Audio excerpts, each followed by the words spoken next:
बच्चों, think time में आपका स्वागत है।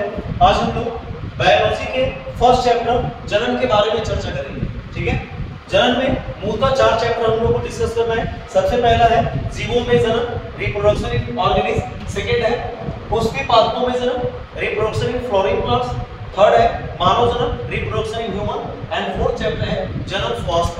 ठीक है, जिसको रिप्रोडक्टिव हेल्थ बोलते हैं। ठीक है, तो सबसे पहले जनन का पहला टॉपिक जो एनसीईआरटी हम लोग से डिस्कस करने को बोलता है, मतलब जनरली उस टॉपिक में इन्वॉल्व किया गया है, वो जीवन अवधि को किया गया है।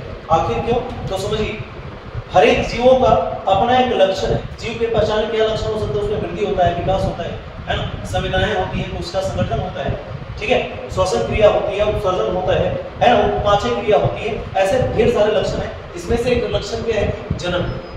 जनन में क्या होता है? तो सभी जीव अपने अस्तित्व को बनाए रखने के लिए, सभी जीव अपने अस्तित्व को बनाए रखने के लिए अपने समान नई संततियों को उत्पन्न करते हैं। वही क्या हमारा जनन है।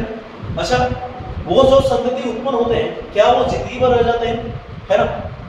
तो जब हम इस पे चर्चा करना शुरू करते हैं तो देखते हैं कि हमारे आसपास कई तरह के जीव विद्यमान है, जो कि एक कोशिकीय रूप में है और बहुकोशिकीय रूप में। ठीक है, तो यदि हम बहुकोशिकीय जीवों की चर्चा करें तो उनके मृत्यु से पहले की जो जीवन अवधि है, मतलब जो हम बोल सकते हैं कि जो उसके जन्म से लेकर के मृत्यु तक का अवधि है, उसी को हम क्या बोलेंगे? जीवन अवधि। इसका मतलब है लगभग सभी जीव जो है, वो लगभग हम क्यों बोल रहे हैं बताएंगे, है ना। लगभग सभी जीव जो है वो क्या अंततः मृत्यु को प्राप्त करते हैं, मतलब मृत्यु एक स्वाभाविक लक्षण, लेकिन सभी में नहीं। आपको ये समझना चाहिए कि एक कोशिकीय जीव में प्राकृतिक मृत्यु नहीं होती, वहां पे विखंडन होता है। एक न्यूक्लियस टूट करके क्या 2 भाग में बढ़ जाता है। कभी-कभी मल्टीपल फ्यूजन भी देखने को मिलता है ना। मतलब अप्राकृतिक तरीके से उनका अस्तित्व समाप्त तो होता है, लेकिन वो रहते हैं। ठीक है, तो एनसीईआरटी कुछ टॉपिक पे लगभग 14-15 टॉपिक के बारे में डिस्कस करता है कि इसका जीवन अवधि है क्या। ठीक है, तो जीवन अवधि होता क्या है? तो कोई भी जीव का जन्म से लेकर के मृत्यु तक, है ना, की जो अवधि होती है, उसी को हम क्या बोलते हैं? जीवन अवधि और लाइफ स्पैन। ठीक है, एनसीईआरटी आपसे बस ऑब्जेक्टिव में ये 14-15 के बारे में आपसे पूछता है कि पहचानने को बोल देगा कि निम्न में से किसकी आयु ज्यादा होगी और किसकी कम होगी। तो ये 14-15 का पता होगा तो आप आसानी से कर सकते हो। जैसे हाथी का कितना होता है जीवन आयु? हाथी का होगा 65 वर्ष। गुलाब का लगभग 5 से 7 वर्ष। अच्छा, ये तो गुलाब के पौधे का होगा। कोई गुलाब के फूल को बोले तो ये वर्ष है, तो वो सप्ताह में का।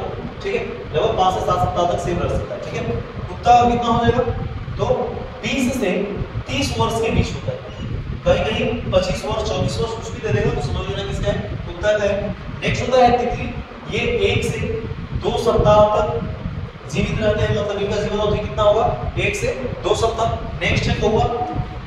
कौवा का कितना होगा? 15 वर्ष। नेक्स्ट है गाय।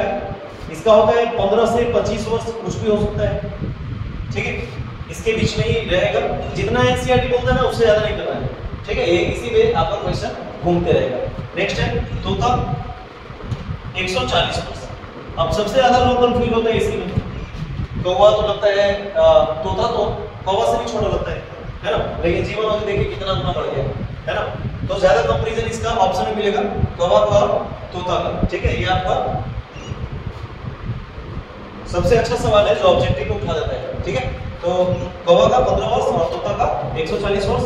मगरमच्छ का ध्यान रखिएगा, ये लगभग 60 वर्ष के आसपास होता है। नेक्स्ट घोड़ा हो गया, इसका भी 60 वर्ष ले लो, कहीं 65 वर्ष भी देखने को मिल जाता है। ठीक है, इसके बाद फल मक्खी 8 से 10 दिन।